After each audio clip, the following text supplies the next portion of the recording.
is in transportation, and transportation does not have an obvious electrical option except for passenger cars. But a truck, I mean, a Tesla, for example, most of its weight is battery. Yeah. You cannot have a truck carrying any kind of meaningful cargo if most of its weight is in its own batteries. Yeah. So if that's the case, then yes, you swap out everything else, but you're still stuck with, unless we have some other new way to move stuff. Well, there's work being done on fuels coming directly from solar energy. It's a big, long leap to do that. Biofuels that exist, you know, theoretically, you're taking CO2 out of the air, putting it in a plant, putting it in a fuel, putting it back in the air. So you're not adding CO2. But when you look globally, the energy demand of the world is up. There are 300 million people in India. That's the population of the United States who don't have any electricity. They can't turn on a light bulb. Is that what he was speaking about when he was saying that it would skip? Yeah. And here's the issue. Whole countries where that's the case. But that would be the case if they're all going to stay in rural villages. But we're on an urbanizing planet, and you need jobs in those urban areas, whether it's manufacturing or services. So why can't solar power leapfrog them? It's just not like, see, information, you can have an information revolution in a heartbeat. If you say after the fact. Yeah, well, we know that it happened. Well, no, I know. It can happen in a heartbeat. But electricity and energy systems have much more, historically, they've had way more inertia in them. And it's, you know, I would love to just sort of do that. Now, you just interviewed Bill Gates.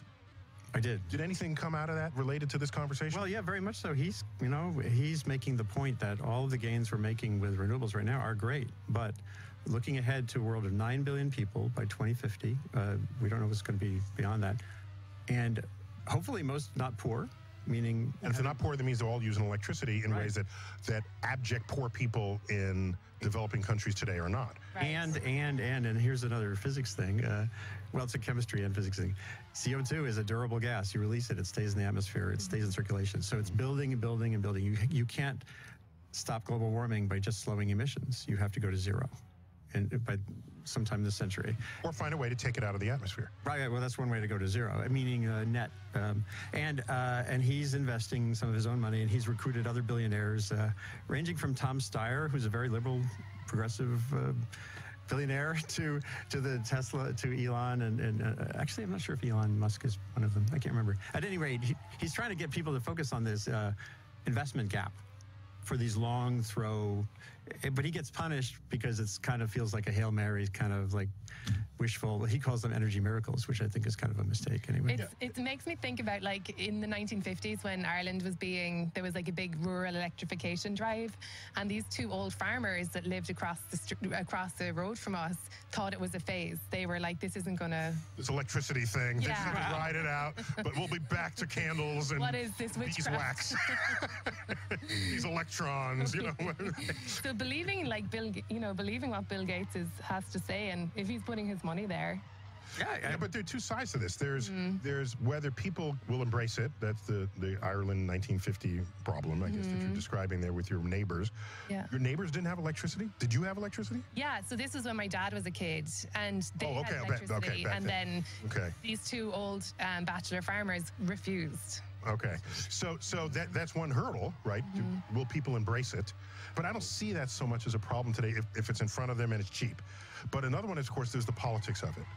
And I couldn't have a conversation with Al Gore without talking about the politics of things. And so let's see how he reads the politics of clean energy. Check it out. What do we need your sermons for if the marketplace is going to take it there anyway? Well, because there is a determined effort to slow down this revolution, not only in the U.S., but in a lot of countries. The old coal and oil and gas and utility companies are using their legacy political power. At the border of West Virginia, is there a mugshot of your face and saying stop him before he comes in? Actually, you know, West Virginia is one of the places where solar panels are being installed very rapidly now. Let's take the example of the case of Florida, where the Sunshine State, the head of the big coal-burning utility there said, well, it's also the partly cloudy state. And they actually make it illegal because the state legislature is in cahoots with the big carbon polluters. They actually make it illegal to buy solar electricity from somebody that installs a panel on your roof. It's one of only 4 states where that happens. But there are lots of other obstacles that the old companies are throwing up. And we need to work with the old companies. This shouldn't be a, well, that's my point. A war. I mean, we should get on with this. As a former politician, you would know better than anyone. You can't just bust into a state. Yeah. You're on the 10th step of your 12-step program. There's a difference, yes. You can't just bust into a state where people have legacy jobs from multiple generations doing whatever it is they're doing without having some kind of transition plan. Yeah, that's right. And we should take care of the coal miners, for example. I've long proposed that. But this is happening anyway. The coal companies are going bankrupt. We're seeing China turn away from coal. We're seeing all over the world this massive revolution. One of the questions for those of us who live in the United States of America is, shouldn't we be leading this? We invented and developed these technologies. Do we want all these things made in China? Shouldn't we get a lot of those jobs here? There are going to be jobs all over the world. They can't outsource who's going to install a panel on the roof. You know, it's going to be in a local community. And actually, the way you can't outsource a construction job. Yeah, well, that's as American a job, not yet. The robots can't do most of them yet, but in come the robots off the container ship. Yeah. That'll be an interesting day.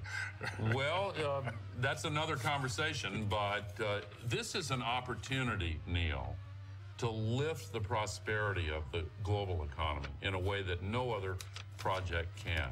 It's the most massive business opportunity in the history of the world. Andrew, what countries in the world recognize this as a business opportunity and are taking the bull by the horns? Well, they're recognizing it as an energy opportunity too. And give me some countries. Bangladesh. Bangladesh. Through the process of the climate negotiations, one of the things they pledged to do was to see what we can do with solar, and they have really ambitious targets and numbers there. And what I heard from but the United States is not going to say we're going to do this now because it works in Bangladesh. No, right? I know. Right. Because I'm wondering, based on what you know in your journalistic explorations. Yeah.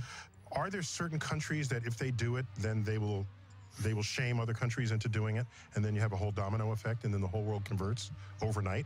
No, I don't think it's going to work that way. Because it's not that we haven't converted. We used horses for 10,000 years, and within a 10-year period, nobody uses horses anymore for anything. Right. Essentially, just for entertainment. That happened like between 1890 and 1920. I arrived here on horse. I travel by horse, but there was the manure crisis. Yeah, the manure crisis. Now, who would have thought that something so permanent could be swapped out so quickly? Because something came around that was relatively affordable. As Henry Ford said, he wants his workers to be able to buy what they're building on the assembly line. And so maybe it's all this. I try to get there in the conversation with Al, but it didn't land. Maybe it's simply economic. The day you can show me something cheaper that uses renewables, I'm there. Not because I gave a rat's ass about the environment, because I'm saving money. Absolutely, you're right. It has to be that smooth. If it isn't, and also in some cases, like we have this huge infrastructure for gasoline to put in cars, and so whatever. This is why there are some people still thinking we need a liquid fuel, whatever it is, because the infrastructure. You can't do the horse thing in America the way we're with all of our cars and stuff. It's not quite that fast. But there's a guy named Nate Lewis at Caltech, a solar scientist, who conveyed this to me best. The big challenge here, and this is what you said. He said we're not trying to. He said it's not like going to the moon, in comparison to the moonshot kind of thing. It's like going to the moon when Southwest Airlines is already flying there, handing out peanuts. You said this to me a while ago. In other words, we have an energy system. It works. It's like you plug stuff in, and that's so it's a substitution for an existing system, and that's why if it isn't cheaper, every effort so far to make the dirty fuels more expensive. So you're talking about the overhead in our infrastructure will make it that much harder to convert. Now they did it with LEDs. They got LEDs now that have screw bottoms, right? When they first came out, that's not their native state. They have an Edison bottom, right? And then maybe new homes would be built in with DC and not use but my nightmare as a journalist is I'm constantly looking at what people are saying and looking at the data as much as I can. New York City, this is a sobering statistic, I gotta say it. Mayor Bloomberg, before he left... I'm drunk right now, so I'm waiting to be sober from that. Okay, go. All right. If it's sobering, we will measure that. All right. You're going to walk in a line. Go. The Bloomberg administration did a survey of all... Bloomberg, the mayor of New York. Yeah, former mayor. They looked at all the buildings in New York. There's more than 1 million. And they concluded, based on what is understand about turnover, that in the buildings that exist in 2050, 80% of the buildings that exist in 2050, they found, exist right now. Okay. So we all have this vision of a transformed world in 2050. Wait, it's basically what you see out the window. Wait, how can there be 1 million buildings when there's 8 million people? That means we're averaging 8 people per building. I don't fact believe check that, but it's in the. I don't believe it. Okay. I don't believe those two numbers juxtaposed as they apply to this city. Follow up with you. Yeah. At any rate, well, you have your office. I grew up in a building that had 5,000 people in it. It's unbelievable. And that was just a regular apartment building. Supposedly there are 1 million. In the Bronx. Yeah. But anyway. All right. So just think of that stat, though. 80% of the buildings in New York City in 2050 exist now, which means it's a huge retrofit. Yeah, regardless of the number, it's the percent that matters. Yeah, it's right? not like some magical new energy, zero energy world will be there. We have to work at it in a very, very sustained way. The efficiency stuff that former Vice President talked about is challenging to do and that kind of thing. And then there is opportunity in the other countries that haven't built their giant cities yet. So, but that's hard too. It's all hard. Dreamers, all of them. But you have to be everyone. But this requires sustained